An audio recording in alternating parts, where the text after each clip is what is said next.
Bismillahirrahmanirrahim. Assalamualaikum warahmatullahi wabarakatuh. Waalaikumsalam warahmatullahi wabarakatuh. Ya, segala puji bagi Tuhan, Zat yang Maha Agung. Kita berada di sini pada malam hari ini untuk sama-sama kita belajar untuk mencari satu kehidupan yang lebih baik di masa depan. Nah, Bapak Ibu, perkenalkan nama saya Rudi Muhammad Nur. Ya, saya 19 tahun di bisnis ini. Semoga apa yang akan saya sampaikan ini bermanfaat buat Anda dan bisa menjadi panduan buat kita semuanya untuk sama-sama mewujudkan apa yang menjadi cita-cita kita selama ini. Amin. Sebelum kita mempelajari materi ini, ada prinsip jangan ambil konsultasi di atas panggung. Karena belum tentu materi yang akan saya sampaikan ini cocok dengan kondisi bisnis Anda. Jadi konsultasi lagi kepada upline leader terdekat Anda. Ya, saudara, orang-orang tertinggi di bidangnya itu punya berbagai sebutan. Ya, kalau di sebuah negara disebut apa orang tertingginya? Presiden. Nah, kalau di pesantren disebut kiai. Kalau di gereja disebut pendeta ataupun pastor. Nah, kalau di sebuah perusahaan disebut direktur. Kalau di universitas disebut profesor. Nah, sekarang saya tanya kepada Anda, kalau di MLM orang-orang tertingginya disebut apa? Disebut apa? Disebut leader. Ya, ini menarik sekali Bapak Ibu. Kok orang-orang tertingginya disebut leader, bukan misalnya direktur gitu. Memang ada peringkat director, tapi orang sebutan secara umum di perusahaan MLM manapun itu disebut leaders, ya. Nah, mengapa disebut leaders? Ada yang tahu nggak kenapa disebut leaders? Ya, jadi ada dua hal yang penting di sini. Yang pertama, seorang pemimpin harus bertanggung jawab untuk melakukan apa yang seharusnya dilakukan di bisnis ini. Kemudian yang berikutnya adalah dia harus punya integrity ataupun integritas, ya. Jadi Bapak Ibu, untuk berhasil di bisnis ini sekali lagi kita harus punya integritas, bertanggung jawab melakukan apa yang harusnya dilakukan karena kita adalah pemimpin nantinya. Kita ingin sukses, kita memiliki visi, memiliki tujuan untuk merealisasikan cita-cita. Dan Anda harus bisa mengajak dan memimpin orang lain menuju apa yang menjadi tujuan yang telah Anda tetapkan. Jadi, kalau di bisnis ini Bapak Ibu, bukan hanya sekedar kita merekrut orang. Bukan hanya sekedar jualan produk. Bukan artinya itu nggak penting. Penting merekrut orang. Penting jualan produk. Tapi yang jauh lebih penting adalah bagaimana kita bisa membangun jaringan ataupun membangun organisasi yang terdiri dari para pemimpi dan para pemimpin. Jaringan the dreamers dan leaders. Kenapa? Karena kalau hanya merekrut itu adalah kemampuan terendah seorang networker. Kemampuan terendah. Anda punya perusahaan, Anda suruh anak buah Anda join di bisnis ini. Kira-kira dia join nggak? Takut dia kan kalau nggak join kan bisa dipecat. Mudah merekrut. Tapi apakah mereka akan jalan? Mereka akan membangun jaringan? Belum tentu Bapak Ibu. Jadi saudara Bapak Ibu semua, kepemimpinan yang sesungguhnya adalah menciptakan para pemimpin lagi. Menciptakan para pemimpin lagi, menciptakan leader. Nah, nanti saya akan sharing juga bagaimana sih caranya mencari leaders. Leader yang seperti apa yang kita cari gitu. Nah, sebelum kita membangun organisasi para pemimpi dan para pemimpin, tentu kita dulu yang harus menjadi pemimpin. Karena kalau kita tidak menjadi pemimpin, bagaimana kita mau memimpin orang lain? Nah, kita mulai dari diri sendiri.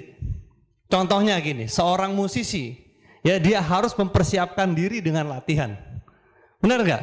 Dia seorang atlet, dia juga harus mempersiapkan diri sebelum dia bertanding.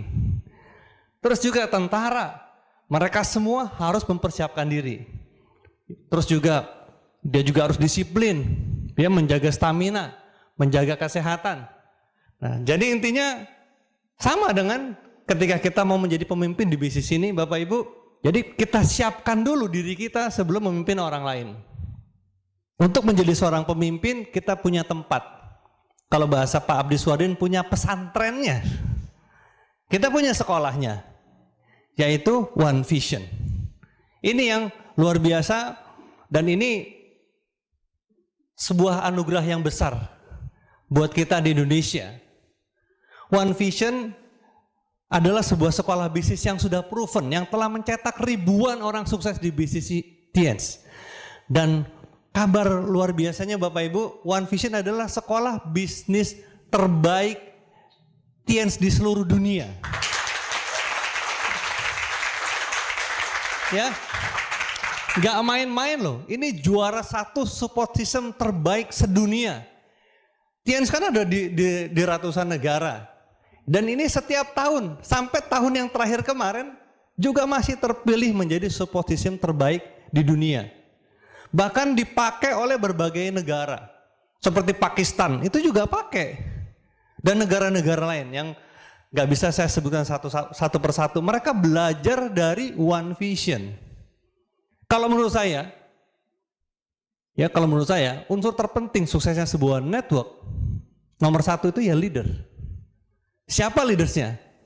Di Jogja ini kenapa bisa booming? Ya ada Pak Abdi Swadin. Kan banyak jaringan-jaringan lain juga ya. Jadi terpenting adalah leader.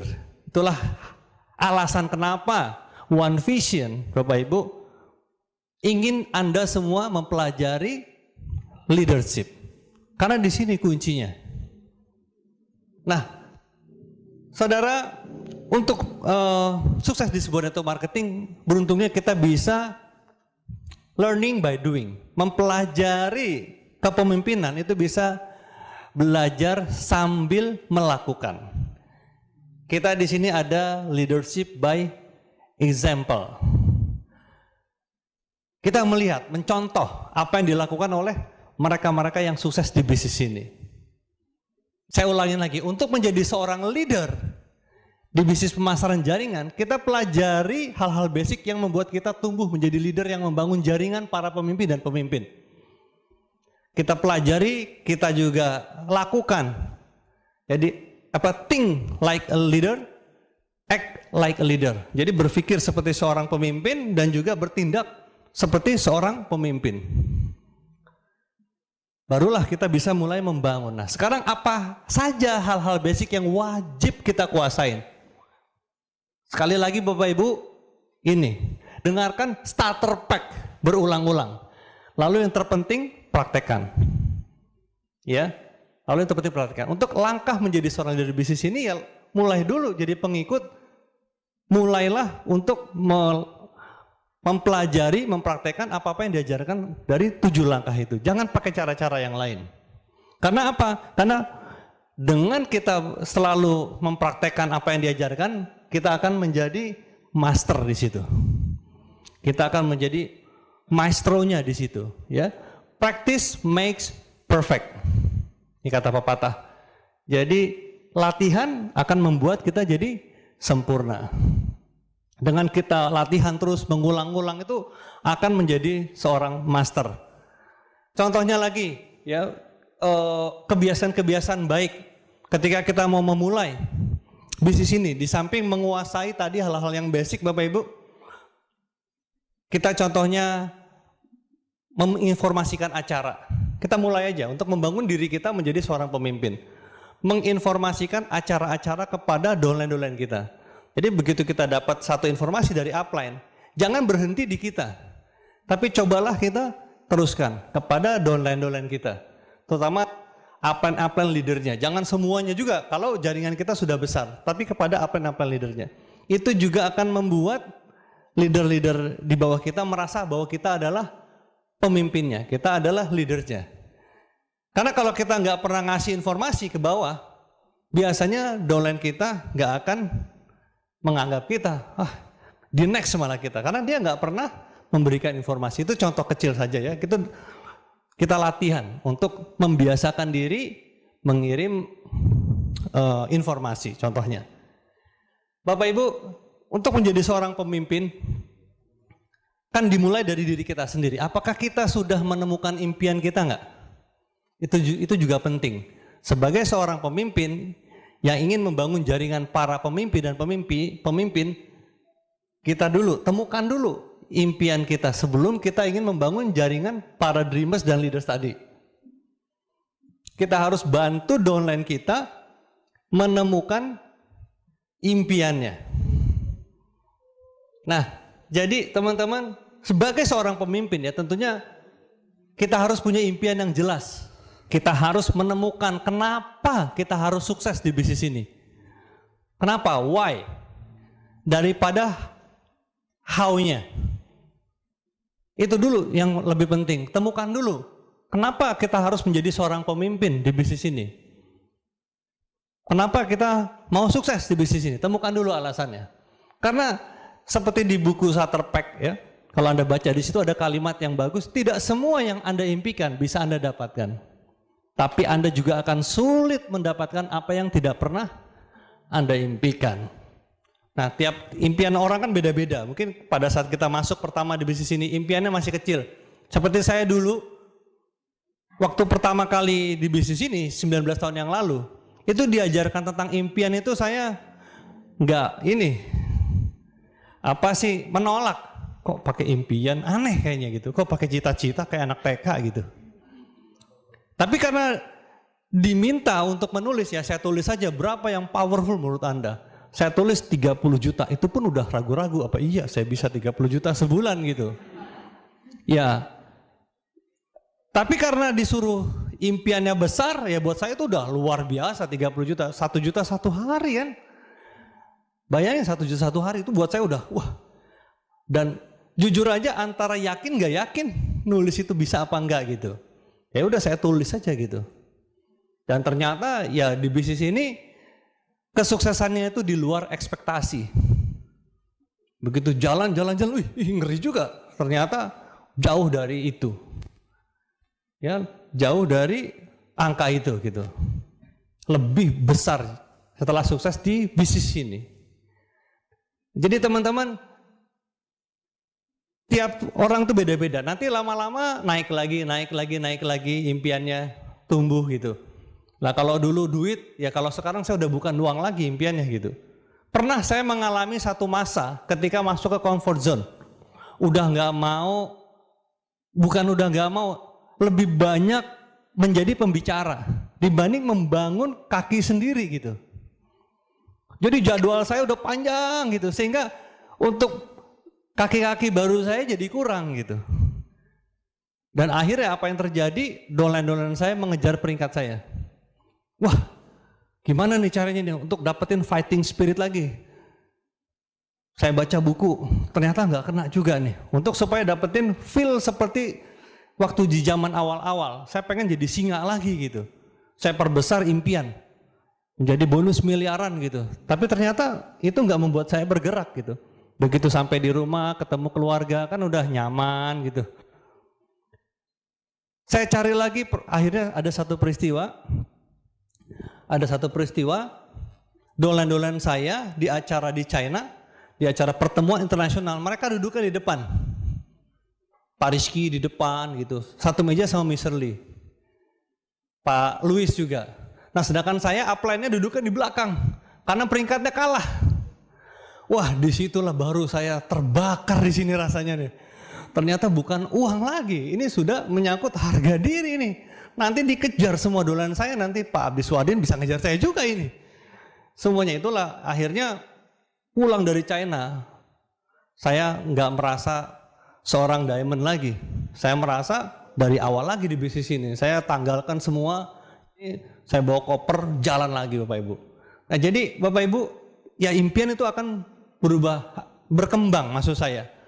Impian makin lama dia akan makin berkembang. Jadi seorang leaders pun akan seperti itu dimulai. Tapi kita temukan dulu apa yang menjadi impian terkuat, terbesar dan juga yang terdalam.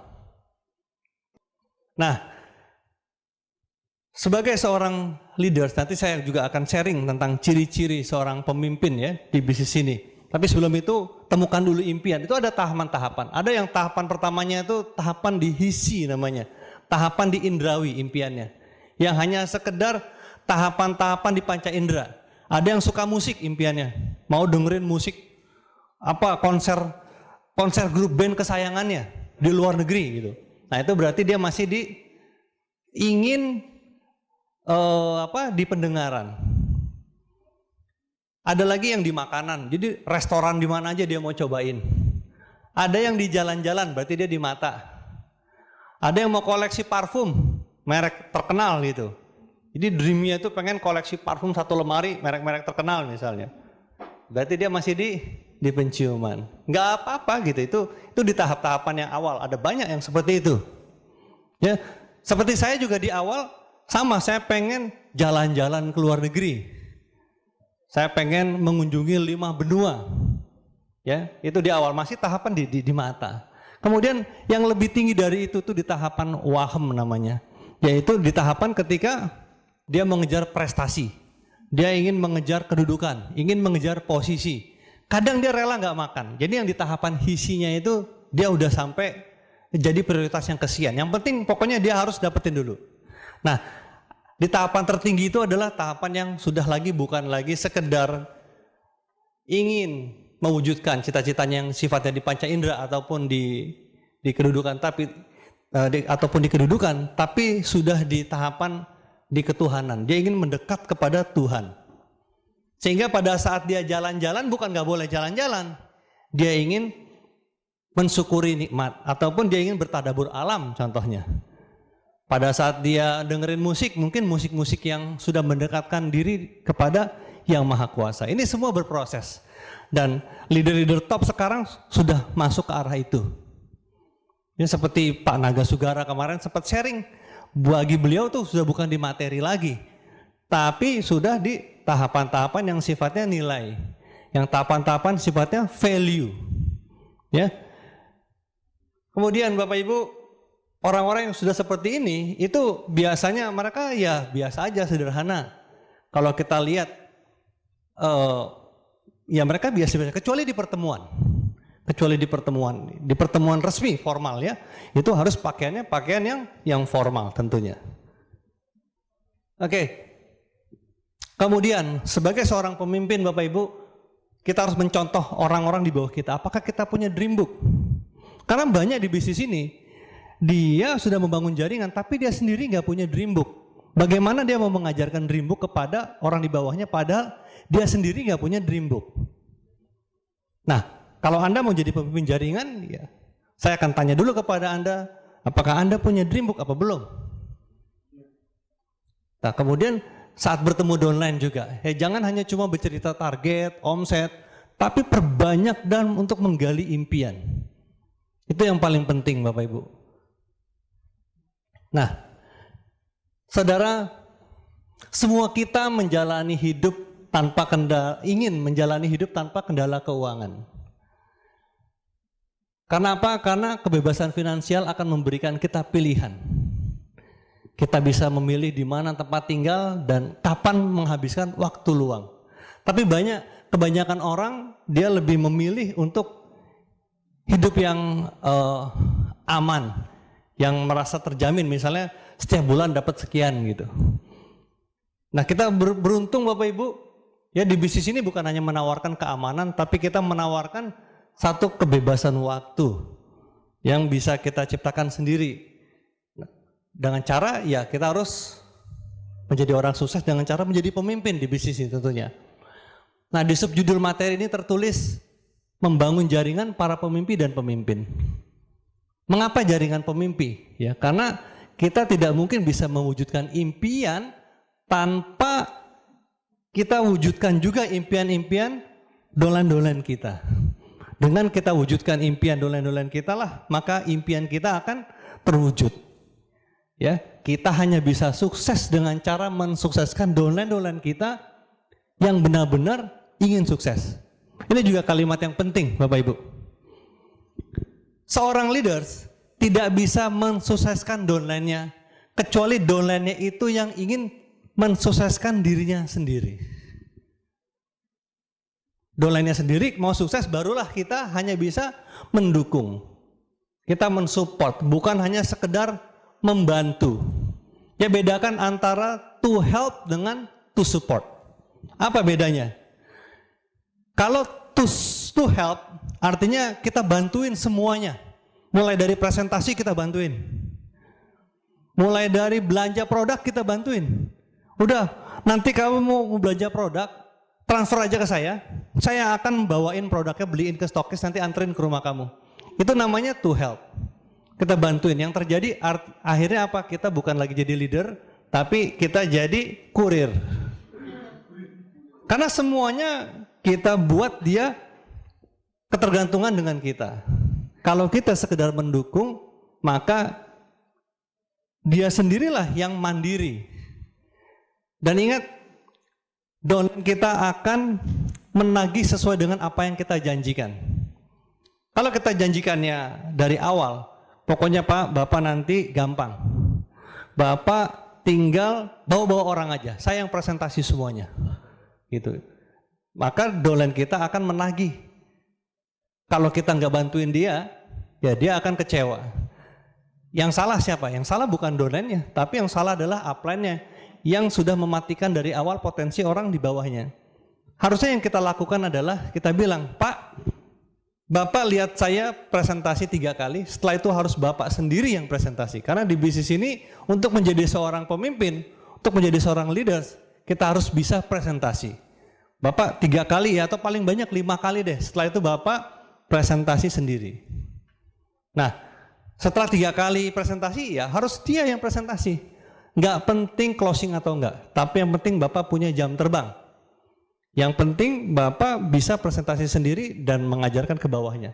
Nah, itu yang kita lakukan.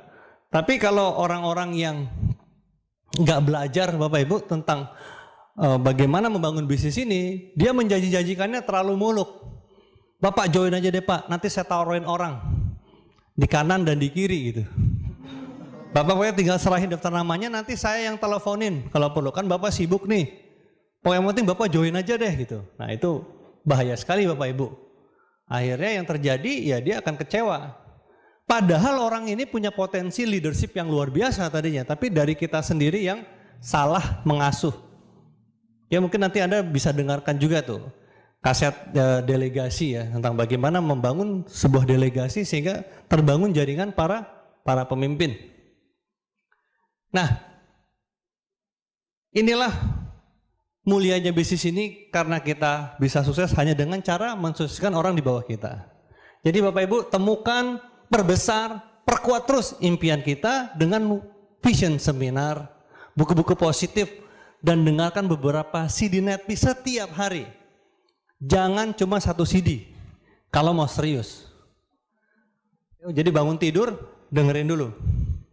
Bangun tidur kalau ada yang beragama mungkin mau ngaji silakan. Setelah itu dengerin CD. Terus juga selalu bergaul dan dekati orang-orang sukses di bisnis ini. Karena kesuksesan itu menular. Ini dalam konteks menjaga impian ya. Kalau Mike Murdock mengatakan bayarlah berapapun untuk selalu dekat dengan orang-orang sukses. Bayangin, kalau perlu bayar nggak apa-apa. Karena itu betul-betul bisa menular gitu.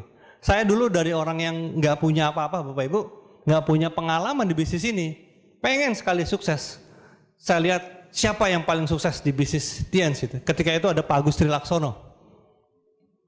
Saya deketin, saya bawain tasnya kemana-mana, ke Lampung saya ikut Bapak Ibu, hanya sekedar ingin belajar apa yang beliau lakukan gitu.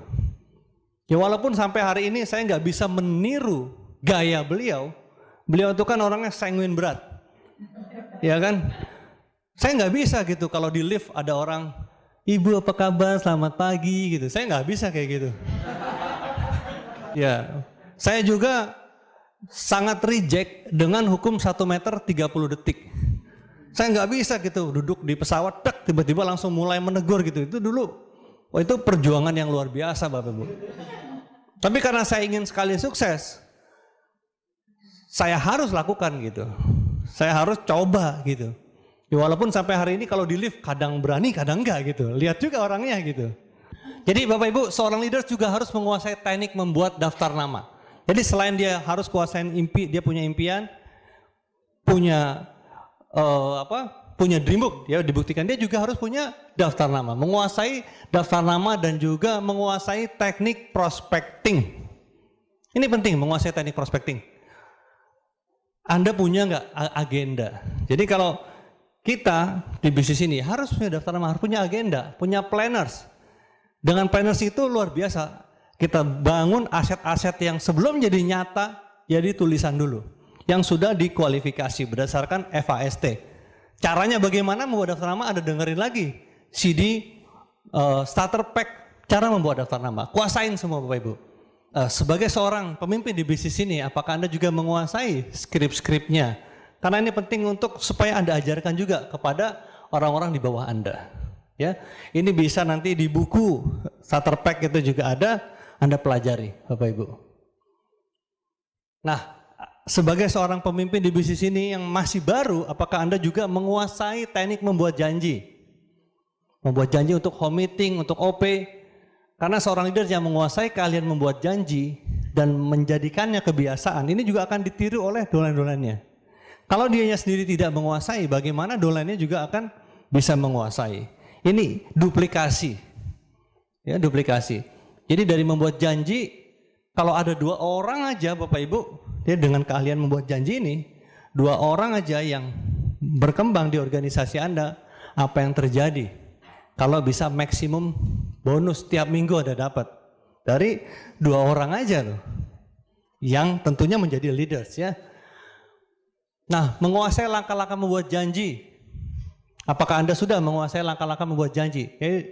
Dari ice breaking, alasan bicara singkat, ya mencocokkan waktu dengan prospek, mengundang. Nah ini bisa kita latih bersama-sama dengan para upline.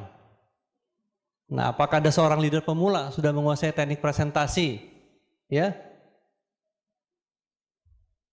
Apakah Anda sudah menguasai handling objection? Sekali lagi Anda dengerin CD starter pack.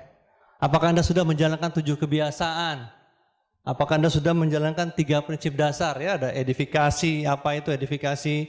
Kita lakukan dengan tulus tentunya. Apa itu konsultasi dan no cross lining? Anda pelajari lagi CD-CD yang berkaitan dengan ini. Ya. Nah, apakah Anda juga sebagai seorang pemimpin menggunakan PBO sebagai panduan, ya, membangun aset yang besar di bisnis ini? Ini juga penting. Nah, kabar baiknya Bapak Ibu, keahlian-keahlian yang saya sebutkan di atas itu bisa dipelajari dan juga bisa dilatih. Dan beruntungnya Anda yang berada di One Vision yang merupakan wadah untuk membangun seorang pemimpin, ya disinilah tempatnya kita untuk berlatih menjadi seorang pemimpin yang tadi. Nah disinilah wadah yang sudah menghasilkan pemimpin-pemimpin berkelas ya. Dan berkelas dunia ya, ada Pak Luis Tendean, ya, seperti saya sebutkan tadi di awal ya.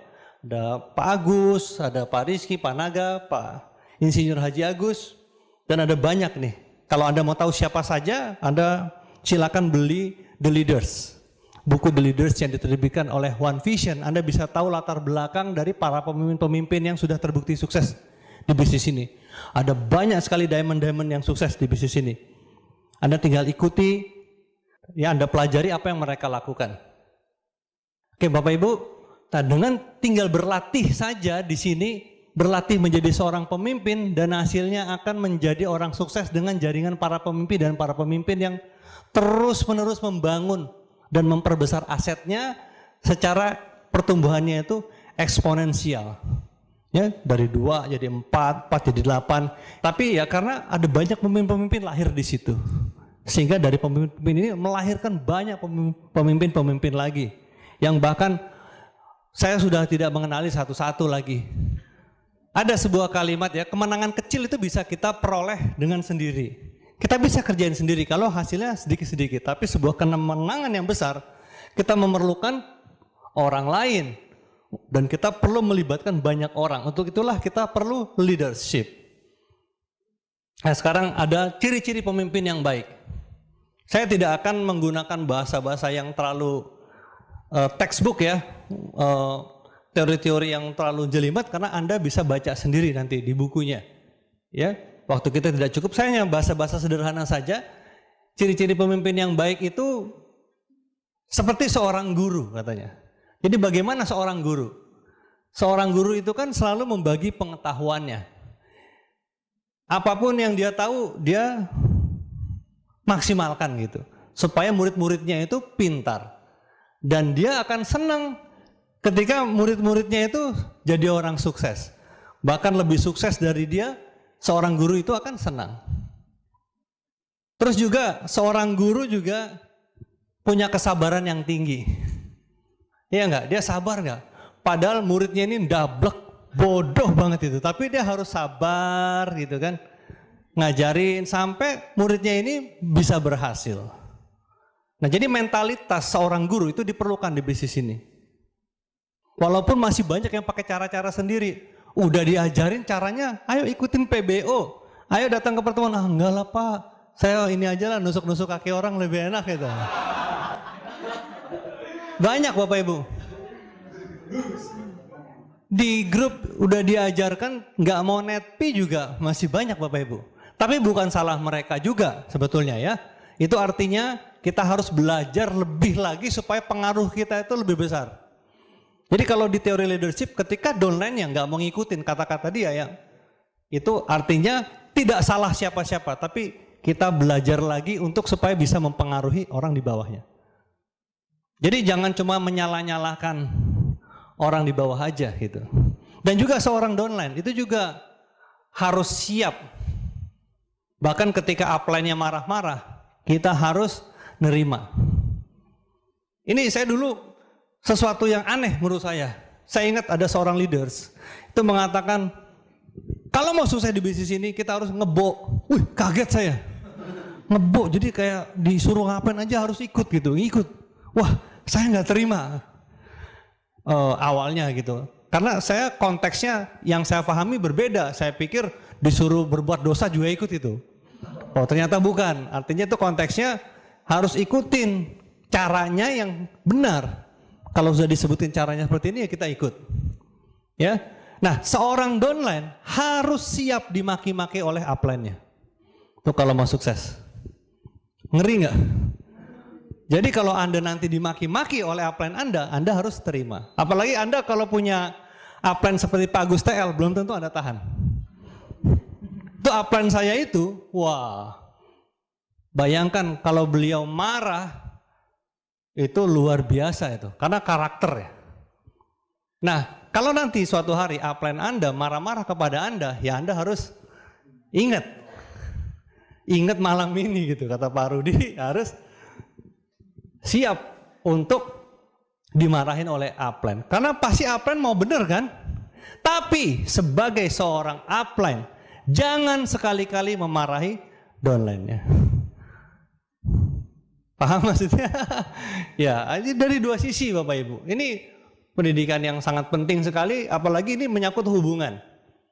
Jadi Pak Abdi tadi cepat sebelum acara pertemuan ini juga menyinggung tentang ketika udah banyak jaringan, itu wah, perlu kebijaksanaan seorang guru dalam mengajar, kesabaran. Ini luar biasa bisnis ini. Nah,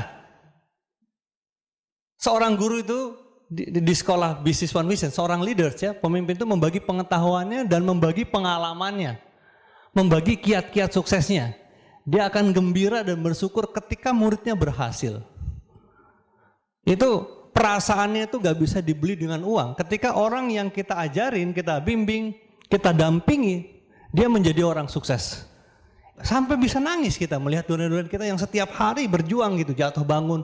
Kita tahu dia sampai hutang tadinya sebelum di TNC, gak punya apa-apa. Kita dampingin setiap hari, tiba-tiba dia sukses gitu. Itu rasanya luar biasa Bapak Ibu. Ya bukan artinya terang aja Bapak terharu karena dia sukses, bonus Bapak tambah gede itu. Bukan. Itu orang berpikir negatif itu ya. Oke, nah jadi seorang guru di bisnis ini juga membagi otoritasnya. Dia ingin muridnya juga menjadi pemimpin. Jadi senang ketika makin banyak orang yang bertumbuh. Itu ciri khas seorang pemimpin di bisnis ini, Bapak Ibu. Nah, ciri pemimpin yang baik berikutnya, dia harus seperti prajurit. Bagaimana seorang prajurit itu? Prajurit punya spirit berjuang. Jadi berjuang untuk rakyat banyak dalam menjaga keutuhan dan kehormatan bangsa. Jadi seorang prajurit itu dia memenangkan pertempuran dan peperangan ya di setiap visinya. Nah, bagaimana seorang prajurit sebelum perang? Apakah dia langsung perang? Kan enggak. Dia punya persiapan, dia latihan terus, latihan. Terus dia selalu berpikir menang. Mereka juga berpikir dan bertindak sebagai tim. Ya, saking timnya kan seragam dia, sampai pakai seragam. Nah, tidak egois. Ya, mereka tuh memiliki jiwa korsa seorang prajurit, ya, perasaan sebagai satu kesatuan. Nah, kalau dulu ya saya punya pengalaman Bapak Ibu, tentu sama dengan Anda. Apalagi waktu saya di awal dulu masih gondrong, nggak mudah meyakinkan orang. Bukti belum ada, mobil mewah belum ada yang dapat, bonus besar belum ada, bahkan orang yang sembuh juga belum ada gitu. Bagaimana kok saya selalu semangat ya, tentunya karena impian, tentunya, dan saya latihan terus, latihan, dan saya punya prinsip, karena saya yakin dengan agama, saya punya prinsip manjada wajada. Siapa yang bersungguh-sungguh pasti dia akan dapat apa yang dia sungguh-sungguhin itu. Nah, itu yang saya pegang terus. Setiap kali saya ditolak, manjada wajada, ditolak lagi, manjada wajada. Ya, kita perlu 50 kali pengalaman presentasi supaya presentasinya menjadi baik. Bayangkan jam terbang 50 kali, ini menurut satu buku. Untuk sebuah presentasi yang bagus itu perlu latihan sampai 50 kali. 50 kali pengalaman, setelah itu baru kita akan bagus presentasinya. Nah, untuk sampai 50 kali ya perlu jiwa seorang prajurit dengan mentalitas seorang prajurit yang tidak boleh, yang harus selalu menang. Jadi seorang prajurit itu juga dia akan fokus kepada hal-hal yang penting aja, bukan kepada hal-hal yang nggak penting. Jadi kalau ditolak itu bukan yang hal-hal yang terlalu penting sebetulnya. Yang penting adalah bagaimana impian kita terwujud. Itu jauh lebih penting. Terus juga seorang prajurit itu loyal kepada komandan. Seorang pemimpin juga seorang pengikut yang baik. Nah, di bisnis ini seorang downline harus loyal pada upline-nya. Karena bisnis ini bisnis duplikasi.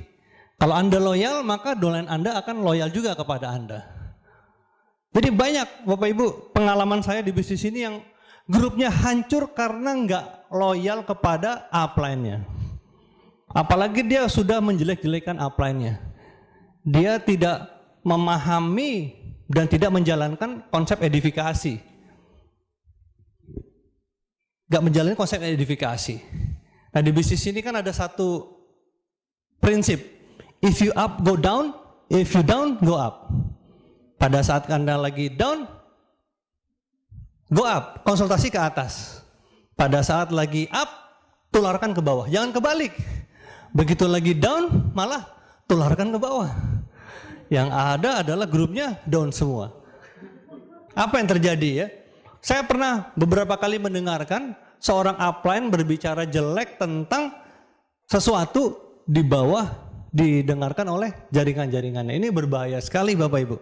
Ya, kalau Anda mau dengarkan Pak Louis Tendian, itu contoh orang yang belum pernah saya dengerin beliau negatif. Itu orang yang selalu positif. Makanya tidak heran grupnya besar sekali di bisnis ini. Ya, boleh dibilang sulit mencari sosok seperti beliau gitu, yang selalu punya pandangan-pandangan yang visioner, positif itu, apapun kejadiannya. Karena tidak penting peristiwanya sebetulnya, yang penting adalah respon terhadap peristiwa, itu yang jauh lebih penting sebetulnya ya. Nah, ini pengalaman di grup yang tadi saya ceritakan, dia selalu bicaranya negatif terus, banding-bandingin dengan di perusahaan yang sebelumnya. Padahal perusahaan sebelumnya udah tutup gitu.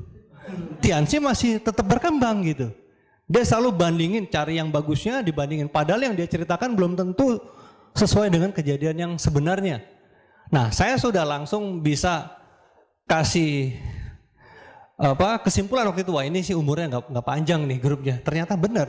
Di awal aja itu dia booming gitu. Omsetnya naik, tapi setelah itu beberapa bulan kemudian dia berhenti.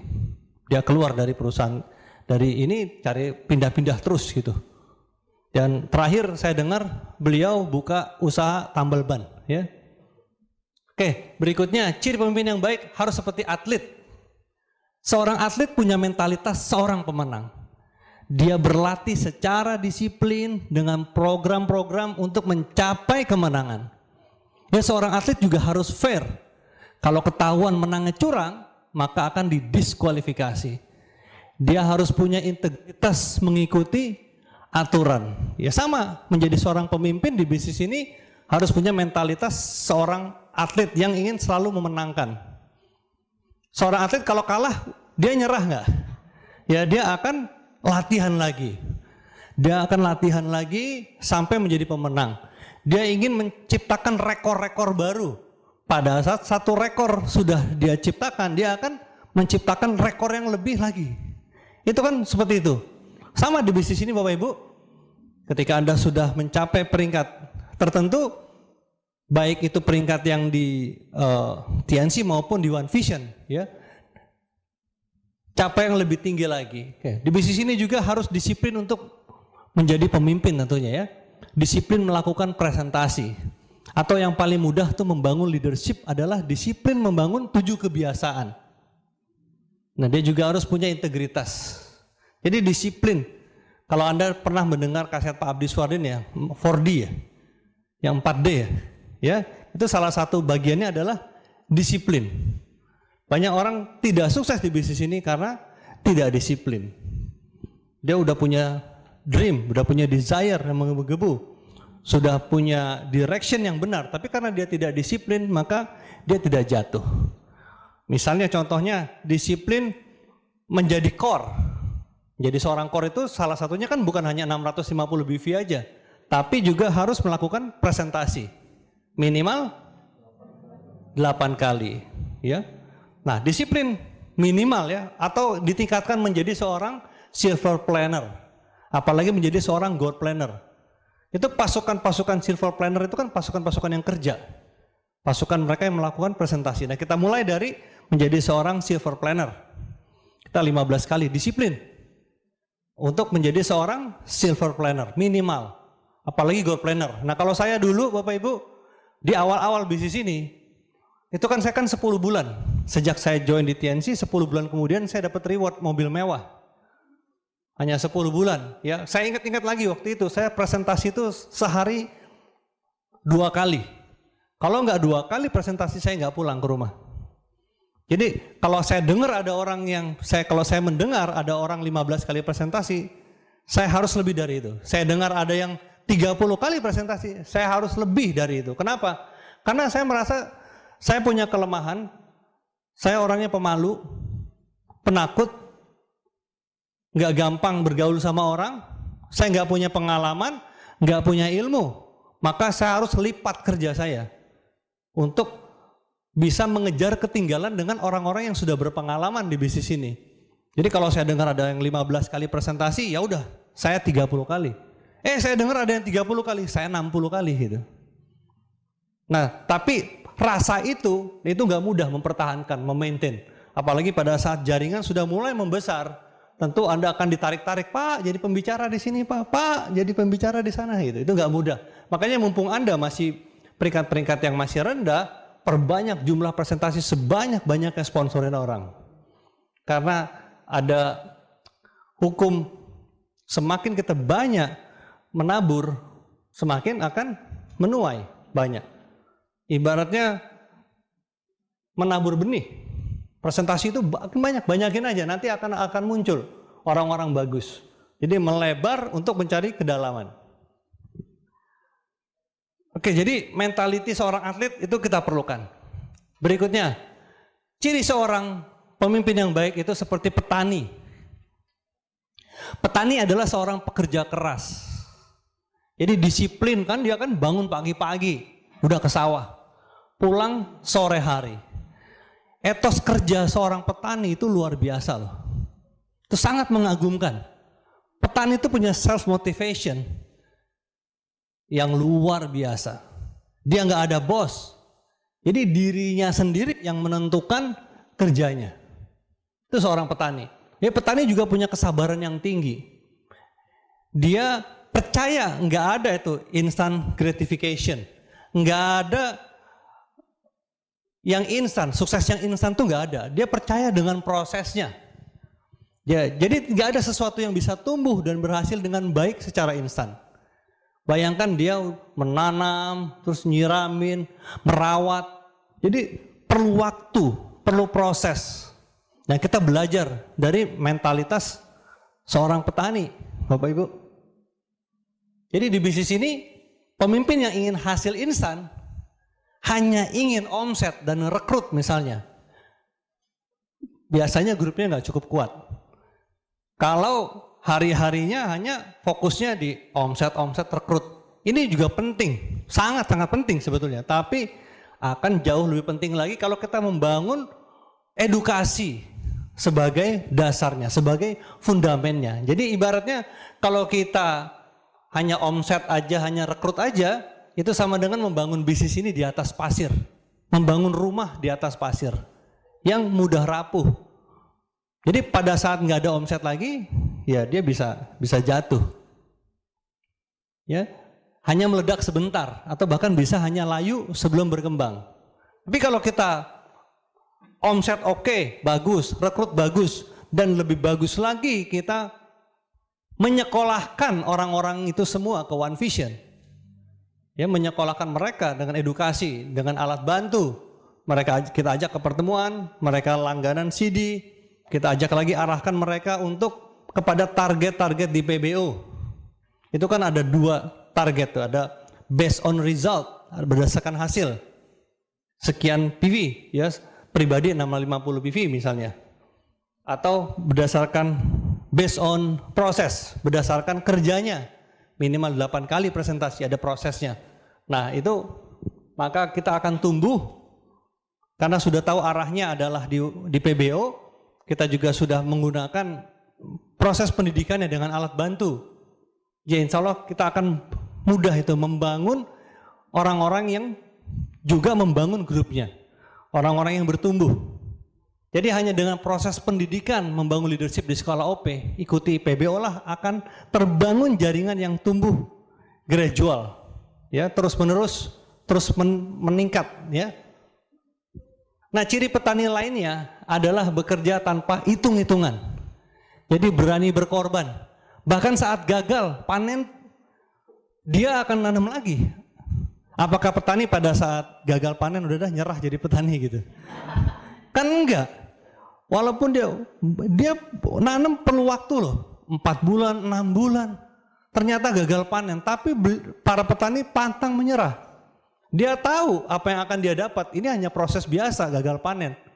Dia mungkin pernah mengalaminya, dia akan tanam lagi, dia akan pupukin lagi, dirawat lagi, pagi bangun, sore, dan apa yang terjadi berikutnya di musim berikutnya, dia akan sukses. Sama Bapak Ibu di bisnis ini. Mereka-mereka yang tiap gagal bangkit, ya lama-lama berhasil. Jadi di bisnis ini untuk menjadi seorang pemimpin tidak boleh hitung-hitungan. Ya, petani juga gitu, dia nggak hitung-hitungan pada saat dia gagal panen kan, dia bangkit lagi. Misalnya ditolak sekian kali, dia tetap jalan. Jadi nggak boleh begitu ditolak beberapa kali, dia punya kesimpulan bahwa semua orang nggak mau menjalankan bisnis ini. Jadi banyak yang memutuskan berhenti hanya gara-gara gagal closing gitu. Atau juga ada juga pemimpin yang diminta tolong presentasi, gantiin ya ongkos bensinnya ya. Nah, itu juga berarti mentalnya nggak mental berkorban itu. Ya. Jadi perlu sebuah dedication. Dedikasi itu mau berkorban untuk apa yang ingin dia capai. Ya, kalau pengalaman pribadi Bapak Ibu, saya beberapa kali mengorbankan banyak hal ya demi majunya bisnis ini. Banyak. Ya, contohnya saya nggak lagi main gitar. Saya tinggalin dulu hobi saya main gitar. Sampai saya nggak punya kemampuan seperti ketika dulu menjadi juara gitu. Hilang skill saya bermain gitar. Nggak apa-apa. Karena saya bandingkan, kalau saya tetap bermain gitar Bapak Ibu, mungkin dampak untuk kemaslahatan ke banyak orangnya lebih sedikit. Karena kalau di bisnis ini kan lebih banyak dampaknya, banyak orang yang lebih sehat, banyak orang yang lebih dapat uang gitu dari bisnis ini. Nah, akhirnya saya pikir udahlah, salah satu harus saya lepas. Ya, saya lebih memilih TNC. Gitu. Ya, itu ya demi dedikasi saya di bisnis ini gitu. Jadi sebuah pencapaian yang besar itu tidak mungkin didapat dengan pengorbanan yang kecil. Jadi harus ada pengorbanan besar, tapi ya tidak keterlaluan sekali gitu, asalkan selama tidak dosa ya. Bapak Ibu, saya arisan keluarga aja sering nggak datang. Ya itu saya mengerti lah, ada beberapa orang yang memang nggak terima gitu. Kok sampai gitu-gitu amat sih? Arisan keluarga nggak pernah datang gitu. Ya karena arisannya hari Minggu saya kerja saya bilang gitu. Ya kan, cuman ya saya bilang suatu hari saya janji, suatu hari saya ingin berkontribusi terhadap orang-orang yang mungkin lebih banyak sih yang positif sebetulnya. Memaklumi itu lebih banyak gitu. Cuman ada satu dua lah yang mungkin ada suara-suara yang kok nggak pernah datang sih, sombong banget, mentang-mentang udah, nah itu udah. Begitu kan, biasa. Tapi saya bisa memahami dia tidak salah. Ya karena memang secara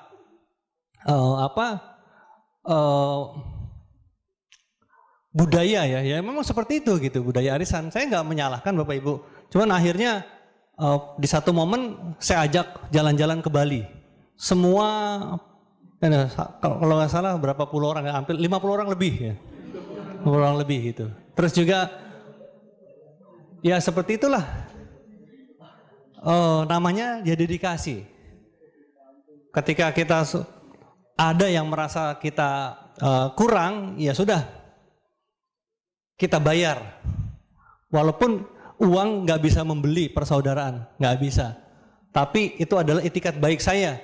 Ya karena saya merasa memang selama ini sudah meninggalkan acara-acara keluarga. Tapi kalau acara-acara keluarga yang lain di luar hari Sabtu dan Minggu, ya insya Allah saya bisa hadir gitu. Di mana saya ada waktu ya saya hadir. Tapi kalau memang acara seperti sekarang ini, adik saya malam ini lagi lahiran, ya sudah, saya putuskan tetap ke sini gitu Bapak Ibu ya. Jadi kalau Anda mau tanya kok bisa sih sampai seperti itu, ya itu banyak pengorbanan. Nah kalau Anda cuma gara-gara ada bola, Anda udah gak usah, lagi ada bola nih ntar nih final ya itu. Anda rela nggak ngorbanin? Atau teman-teman Anda, saya juga punya teman-teman yang biasa setiap hari Bapak Ibu itu nongkrong, kita ngobrol. Ya biasalah zaman itu ketika saya sudah mulai jalanin bisnis ini, ya mereka udah mulai suara-suara tuh, oh, sombong banget sekarang tuh, udah jadi sales obat gitu. Ya karena nggak paham kan dibilangnya sales obat gitu. Atau di presentasi nggak mau, mereka juluki saya, no ada BMW lewat itu. Padahal dulu belum ada BMW kan. Pernah satu hari saya marah sekali itu karena dibilang BMW, dijulukin BMW lewat. Hampir saya itu emosi gitu. Hampir secara fisik ikut-ikutan, tapi saya tahan. Saya malah berdoa, ya Allah, mudah-mudahan suatu hari saya bisa membuktikan bahwa apa yang mereka ucapkan saya bisa dapat BMW gitu. Ya. Dan akhirnya ya diijabah gitu. Udah dapat BMW kan presentasi lagi kan nih, gue udah dapat gini. Iya gue udah ini nasibnya nggak sebaik lu kali ya. Akhirnya begitu, udah bicara yang ya seperti itulah Bapak Ibu. Ya tapi saya tetap sayang ke mereka. Saya tetap sayang mereka. Bahkan yang dulu paling sering ngata-ngatain saya ajak jalan-jalan juga. Awan ikut naik pesawat belum pernah, yuk ikut. Ya, saya ajak naik pesawat gitu. Ya itulah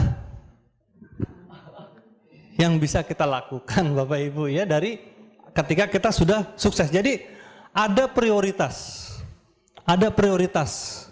Prioritas inilah yang penting ketika menjadi seorang pemimpin di bisnis untuk dicontoh. Jadi selalu mendahulukan di TNC.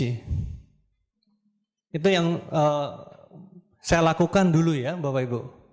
Itu yang saya lakukan. Nah petani juga sederhana. petani memahami sistem. Jadi kapan mulai membajak sawah, kapan menanam bibit, memberi pupuk, kapan dia kasih anti hama, kapan panen. Nah, di bisnis ini seorang pemimpin juga sama, harus tahu, harus ikuti sistem ya. Terus juga ketika ada promo, kapan ada promo. Nah, petani belajar cara-cara bertani juga kan dari ayahnya. Ayahnya belajar dari kakeknya. Kakeknya belajar dari dari apa tuh? Kakek buyutnya ke nenek moyangnya lah. Jadi mereka ikuti saja. Jadi nggak pernah mempertanyakan. Jadi bedakan antara bertanya dengan mempertanyakan. Jadi mereka sukses di bisnis jaringan, ya para pemimpin-pemimpin Anda ini. Jadi mereka memahami dan juga meyakini bahwa hanya dengan sistem lah mereka bisa sukses, Bapak Ibu. Nah, itu adalah ciri-ciri pemimpin yang baik dengan penjelasan yang sangat sederhana sebetulnya. Nah, yang menarik di bisnis ini, Anda punya mentor-mentor yang telah berhasil.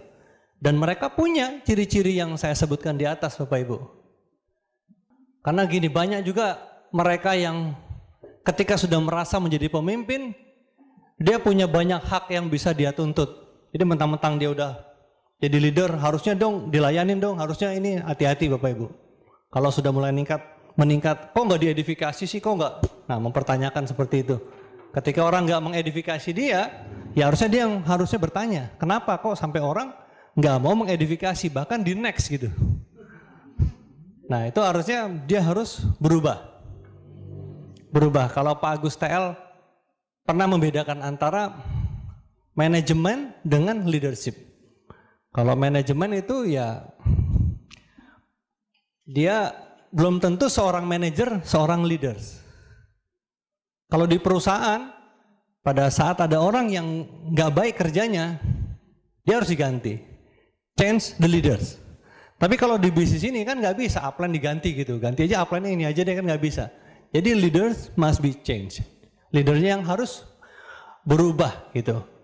Nah, menurut seorang penulis buku kepemimpinannya John C. Maxwell mengatakan, leaders have to give up to go up. Jadi leaders itu harus mengorbankan dirinya untuk supaya bisa maju, meningkat ke atas. Dia harus berkorban. Berkorban waktu, hobinya dia tinggalin, mengeluarkan biaya, waktunya. Kayak Anda nih malam-malam masih ada di sini, udah hampir jam 12 malam. Padahal mungkin Anda punya anak, punya istri, punya ibu yang nungguin gitu. Iya kan? Nih, Pak Rudi cepetan kayak selesai udah jam 12 gitu misalnya. Ya inilah, saya juga ngalamin Bapak Ibu semua gitu. Saya juga mengalamin, bukan nggak ada masalah. Pada saat awal-awal dulu pulang malam, namanya ibu belum memahami bisnis ini dia. Ya saya nggak membantah, saya diem aja. Jadi nggak mau melawan. Namanya orang tua. Jadi ketika kita di ini anggap sebagai nasihat. Ya Ibu, akhirnya ketika sudah reda barulah kita terangin bahwa malam itu meeting. Kenapa kok malam? Karena para pekerja itu biasanya pulang sore baru sempat karena macet, jadi dimulailah setelah makan malam barulah kita meeting.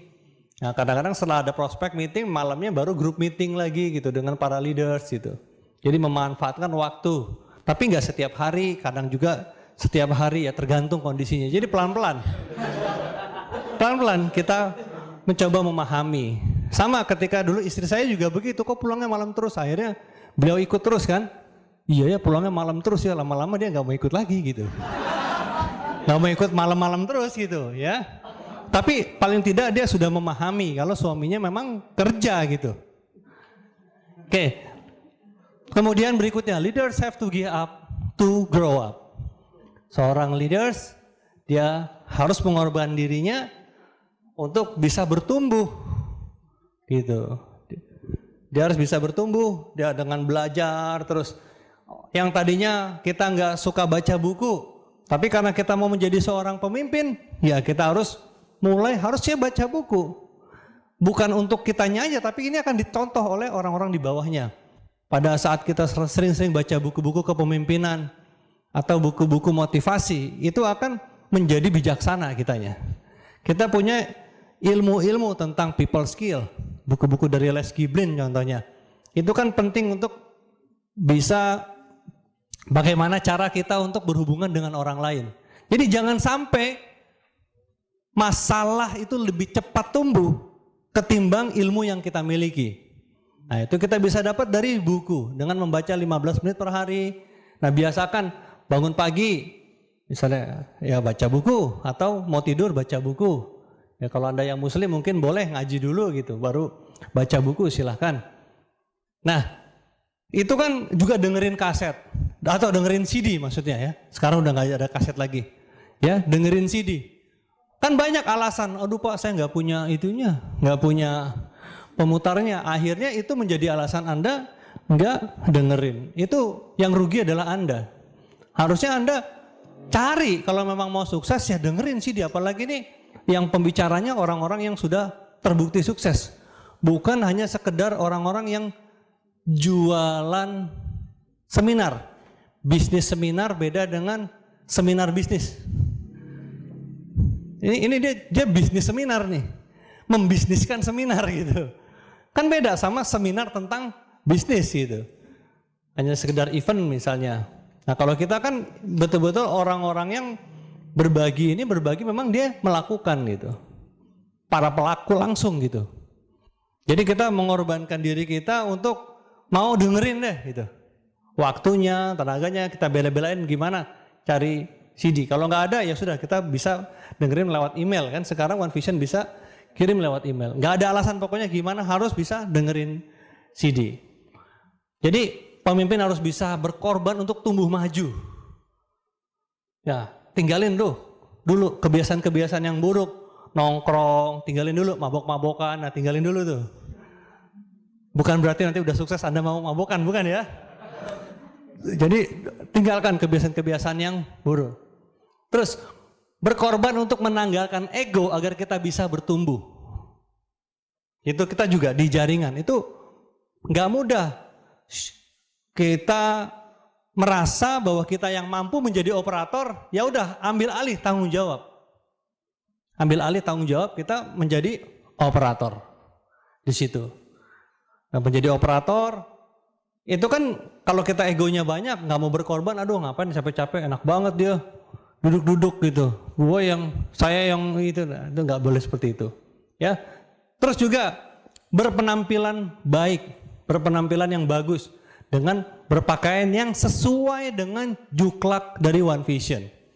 Kalau pakai jas, ya pakailah jas yang warnanya gelap, ya. Jangan pakai jas yang warnanya ngencreng gitu. Orang lain banyak yang hitam ataupun abu-abu gelap, dianya kuning sendiri. Atau merah sendiri gitu. Dengan sepatu putih. Dasinya belang-belang gitu. Ada Mickey Mouse gitu. Apa yang terjadi? Dia ambil mic, dia nyanyi lagu dangdut. Atau nyanyi lagu pop. Ya. Jadi itu juga penting Bapak Ibu. Untuk menjadi seorang pemimpin, kita harus think and act like leaders. Nah berpakaianlah yang pantas untuk dihargai. Ada pepatah mengatakan ajining rogo soko busono, ajining diri sokolati. Saya mungkin nggak fasih ya bahasanya, tapi itu intinya adalah nilainya badan itu tergantung pakaian yang kita gunakan, tergantung dari busana yang kita gunakan, dan nilainya diri tergantung dari ucapan yang kita ucapkan. Ini pepatah dari Jawa. Itu juga luar biasa, bisa kita pakai di bisnis ini menggunakan pakaian-pakaian yang pantas agar kita bisa dihargai oleh orang lain. Nah, juga berkorban untuk toleransi ketika untuk kepentingan bersama yang lebih besar, ya, termasuk tadi itu. Ini penting sekali Bapak Ibu untuk menjadi seorang pemimpin. Kita mulai dari berpakaian like leaders. Itulah kenapa pada saat pertemuan-pertemuan OP semuanya menggunakan itu, menggunakan jas ataupun batik. Ya. Selanjutnya, leaders have to give up to stay up. Seorang leaders, seorang pemimpin harus berani berkorban untuk tetap tinggi, to stay up. Artinya dia harus terus belajar. Terus tetap belajar. Itu nggak gampang Bapak Ibu kalau sudah di peringkat-peringkat tinggi, merasa sudah matang dan nggak mau belajar lagi. Hati-hati. itu akan ketinggalan oleh leader-leaders yang lain nantinya yang terus tumbuh dan belajar. Nah, ini ada sebuah kalimat dari Imam Syafi'i ya, yang mengatakan jika kamu tidak kuat menanggung lelahnya belajar, maka kamu akan menanggung perihnya kebodohan. Ya, luar biasa nih kalimatnya. Nah, Bapak Ibu, saya pribadi masih tetap belajar. Dan kami leader semua di bisnis ini masih tetap terus belajar. Ya. Tujuannya apa ya? Supaya tetap to stay up, untuk bisa tetap tinggi. Ya. Apalagi sekarang ini dunia sudah berubah. Indonesia akan menjadi negara yang maju. Indonesia akan menjadi negara yang masuk ke dalam 5 negara dengan ekonomi terbesar di dunia. Jadi kalau Anda hari ini memutuskan untuk menjadi seorang pemimpin di bisnis ini yang dimulai dari Anda duluan, Anda juga menjadi seorang pemimpin, menjadi seorang pemimpin besar suatu hari Bapak Ibu, ya kita lihat potensinya, keahlian yang Anda pelajari hari ini, dengan pengulangan, keahlian-keahlian yang diulang-ulang sehingga Anda menjadi master dalam beberapa tahun.